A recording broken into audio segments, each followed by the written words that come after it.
Hey yo, it's Guido coming at you with a Tactics Talk. Thanks for tuning in. Another first look. This time it's Nitedog back in his T29.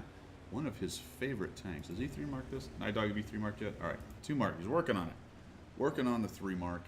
He is on cliff. Yes. Hey, I guessed it before I looked at it. He's on cliff, spawned into the north, standard battle, and he is headed up here. Looks like he's top tier in a 357, so this is a good setup for Nitedog to have a good match. He's got a T37, he's already looking over there. Why is he looking over there? Because he knows that's probably where the first shots he's going to get based on the direction he is going. He knows that's where the first shots are going to be that he can get. And that is an important skill as you learn the maps, to know where to keep your turret pointed and to understand what part of the battle you're in and where the most likely threat's going to come from. Early on in early positioning like this, he knows that he's a relatively slow tank, and more than likely somebody's going to get up to E3 and start poking over there. And they do like to shoot you in the side, so that's one of the reasons he was looking that way. And he posts up and stops in this bush, which is an interesting decision. It looks like they didn't send too much over there. T37, he gets a shot.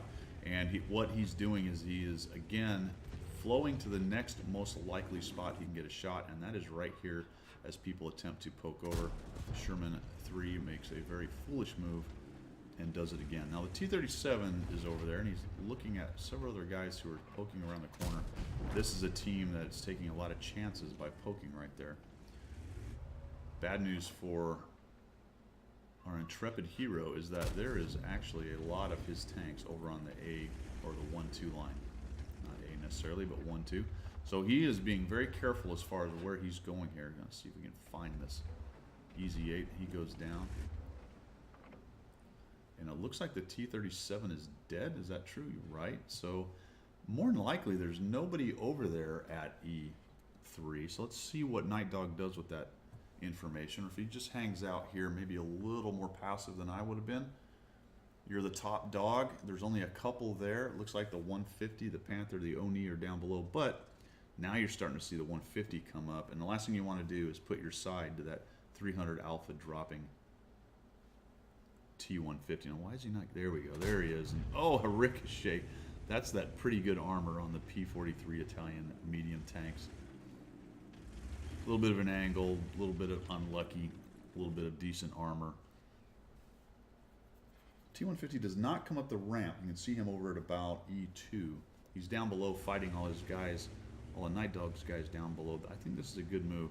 For the moment, they don't appear intent on coming up the ramps. You do have to watch though, because I'll spit it out in a minute. If the Oni and the T150 come up there, you're really in trouble if you start getting shot in the side. So I like this. I would go push this Panzer 4H and whatever his buddy is here and see if you can't clean up some of these guys in the middle and give yourself some more options. It'd be really nice if you could get rid of these guys and then flow down into the E4-3 area and start shooting the 150 and the Oni in the side. So this guy's in big trouble. He's going to out-reload you a little bit. Oh man, I would have positioned such that I could get that shot. There we go. Which you did, being a little bit more careful than me. All right, the stair WT. So that spot where he just got shot from, right there, that is a known TD spot, and you will, as you poke over, much like Nitedog was doing to the enemy when they poked over, you will get shot at if they've got spotters like the Panzer 4H. Now let's see if he's going to risk crossing this open area. It looks like he's intent on doing it, or no, he just looked at it, so he's going to come around this way. Looking for the Panzer 4, and what he's doing here is a good idea because you'll see that this rock outcropping covers up to a large extent the TD spot that's sitting over here, so you can at least make the shots more difficult, if not completely cover up, as long as you don't come too far to the left here. He's going to come around and start looking for this guy, and down he goes. That was nicely done. And the M4 has a shot, and something else just hit him as well, so there are a couple more still camping back there. There we go, an M4 camping back there. And I say camping, I don't necessarily mean that. He's hiding in the bushes. They're a little blind shots, so who knows? Maybe he got a little shot in there. And the Oni, Sturb, and 150 have pushed through. Nicely done. Someone else is spotting him. This is going to be painful for him. Down he goes, and I would shift over there and take on the guys pushing into your backfield, which I believe is what Nitedog's going to do here. He should be out of spotting range. Now let's just stop that for a minute, because you can pay attention to the map and know these things.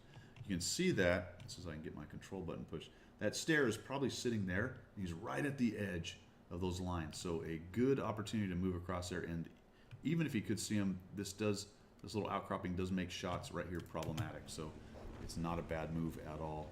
And he's got a couple one shots to maybe a high roll one shot on the Oni. I don't know if he can high roll quite that much, but definitely the T150 and the Sturv are in play for one shots. So he's going to come around here and look to help out the Panzer IV-H if he can. Taking a look at the Oni, coming in carefully. There we go. Nice side shot. There we go. No, not quite enough to take him down. Got a 306. He's spotted, and there is artillery involved here, so just have to be careful. There we go. That guy, let's get him. Nope. Oh, nice. The M4 does his job over there. Nitedog takes down the Sturv, and just like that, there's only 3 enemies. Down goes the WT. We got taken on by the E25, probably just drove right up there and gunned him down. And there's the 150 on a one-shot for our intrepid hero. Boom, wasn't really paying attention. He goes down. And it's all over but the shouting. We got 2,379, maybe more. Maybe more if some of those blind shots went in. 6 kills from Nitedog. And what is probably one of his, I don't know if it's one of his favorites. I believe it is. It's certainly one of the tanks he does the best in. Off he goes. It is a great tier 7 tank. It can take on 8s and 9s, especially with little gold. At tier, it's fantastic. There we go. Oh man, can't quite get to him. Nope, down he goes. No kill there.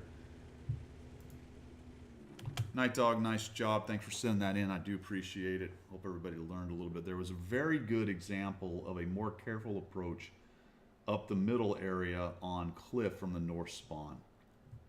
A lot of times guys will push hard right up to this area. You can get shot in the side a lot from somebody who is aggressively taking this spot. There are counters to that. Guys sitting back here, people posting up here shooting in, guys being smart and shooting down. There's ways to deal with them, artillery as well.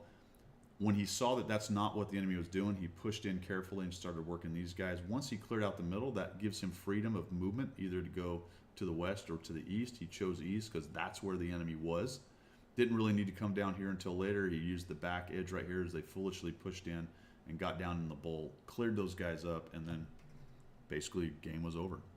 Nice job, man. Good example of how to play this map from north spawn in a heavy. Appreciate it. See you later.